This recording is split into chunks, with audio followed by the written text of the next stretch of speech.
today I'm coming on to bring you a weekly meal planner, just in case you are wanting to budget a little bit now that Christmas is coming up, or you just want some ideas really for the extra easy plan and you'd like to do it on a bit of a budget. So when doing a weekly meal plan, what I tend to do is I'll have a rummage through my cupboards first just to see what odds and ends I've already got left over, and then I'll think, what meal does that make, or what would I need to buy to go with that item to make up a meal.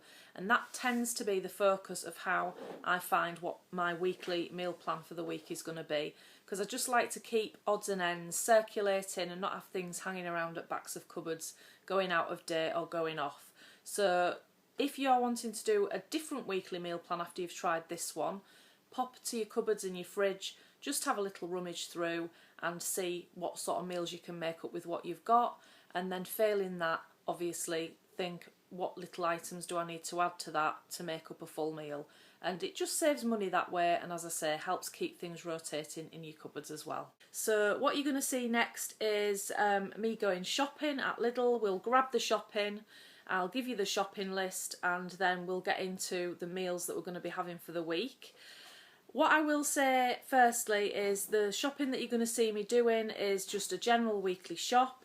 This isn't including things like store cupboard staples like your herbs and spices, etc., as most people on Slimming World will already have an abundance of these in the cupboards. So things like, for instance, tomato puree, stock cubes, herbs and spices, that sort of thing, you know, your salt, your pepper, all the things that we tend to keep in our stock cupboard or store cupboard. My suggestion, if you're just starting out on Slimming World or you're starting to do a weekly meal plan and you are short of things like herbs and spices in your cupboards, then places like Lidl and Aldi are really good for herbs and spices.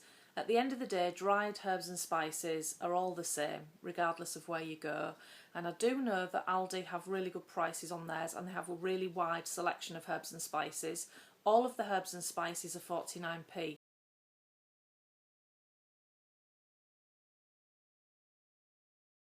So pop yourself along to somewhere like that and get everything stocked up in your cupboard, because that is what makes the meals taste very flavoursome and wholesome when you are on a plan such as Slimming World or Weight Watchers. Okay, so I'll jump straight into it and let's go shopping.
So as you can see there, the shopping so far for 2 adults and a child, and you possibly could stretch this for an extra child as well, that comes in at under £35. Now the only things that I haven't shown you there on that shop are a couple of things that I find it tricky to get in Lidl and Aldi, and that's frozen spinach, which you can get from Tesco's for £1 a bag. And we also buy a small tub of quark from Tesco's as well, which I believe is around 60p.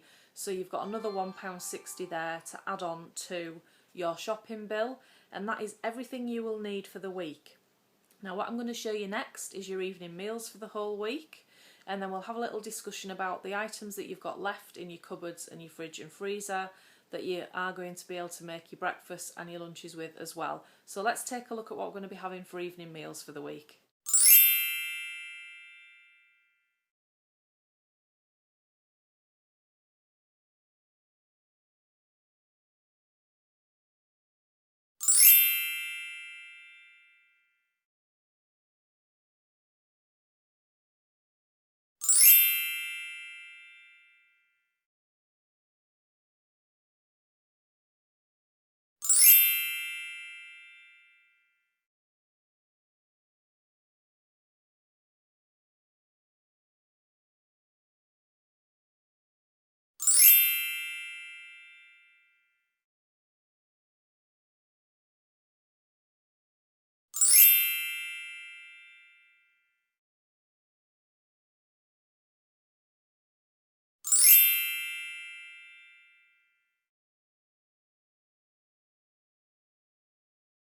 So as you can see there, you've got some good hearty meals, you've got some quick to prepare meals, you've got meals that you can sling in the slow cooker on the morning so that it's all ready for you when you get from work. So I've tried to do a good mix of different meals there for various people in various situations. Now excuse me for looking down. So that's your evening meals sorted, so you're wondering, you know, the rest of the stuff you've got in your trolley, what are you going to do with all that? So you've got your breakfasts in that shopping basket as well. And that would include things like Weetabix, plain old toast. A lot of us keep Marmite and things in the cupboards already. Scrambled eggs or scrambled eggs on toast. You can have various flavoured omelettes because you've got your cheese there and things like that as well. A plain old fruit salad for breakfast if you don't like anything too heavy. If you want something a bit more substantial, you could tip a mull of yoghurt over there or half a mull of yoghurt over there. So that's quite a few breakfast ideas for you. And then lunches, the things that Mr. Dibble and I tend to have would be things like mackerel on toast, beans on toast, because you've got quite a few tins of beans there. Eggs on toast, so plain old fried egg on toast or scrambled egg on toast if you've got enough milk allowance. Then you've got things like omelettes again, which you can make a little bit more interesting at lunchtime. Maybe sling a couple of mushrooms in there for the two of you. Some cheese in there. Serve that with a salad or just eat the salad on its own if you don't like anything too heavy. Salad sandwiches. You could also have egg mayo sandwiches because most of us will have the mayo or the salad cream to mix that with. Or you can actually just add a little bit of mustard powder to some fat-free yoghurt, and that makes a really nice dressing to put your eggs in for egg mayonnaise. Again, cheese sandwiches, cheese salad sandwiches. So you've got all of those things to go out for your lunches as well. And then I've even included some snacks as well for you. So healthy snacks, so you've got things like your Muller light yogurts. You've got all your different fruits that we bought. So I think we bought 2 kilograms of apples and quite a large punnet of grapes there as well. Obviously pick the fruits that you prefer. This is just to give you an idea. You've got veggie sticks because you had a full cucumber there and quite a large bag of carrots as well. So pop a cut up carrot and a little bit of your cucumber cut up into a tub and have that spare to nibble on. You've got also hard-boiled eggs. Boil a couple of the eggs up and leave them hard-boiled in the fridge so you can nibble on those. So as you can see, you don't have to spend a lot of money, lots of different ideas there, and that is just a week in our life of what we eat. I do switch it up a lot. We have various things, we go to various different shops. If I see offers on, I will buy them so that, you know, the menu planner can change depending on where we've been and what we've managed to pick up at a good price when we're out and about. But I hope that helps. It's kind of a one-stop shop more or less into Lidl for you, especially if you're new to Lidl. I'm hoping it'll help you a little bit. You've got a pre-formatted shopping list there. You can just go in. If you like the sort of foods that I've shown you there, pop in, pick up that shopping list, give it a bash. All the recipes for the evening meals are now on my Make It Mondays video, but for the mushy pea curry, but that is coming up very, very soon. So leave that to the tail end of your menu plan, and I'm sure you'll find it'll be up by the time you need it. Otherwise, you can just Google the recipe for that as well. So I hope that's been really helpful to you. It's been a long process. I know I said I would put this up earlier, but I found it was quite a difficult video to do, to get all the elements and bring it all together. So I do hope it's helpful to you, and I'll see you another day for another video. Take care. Bye bye.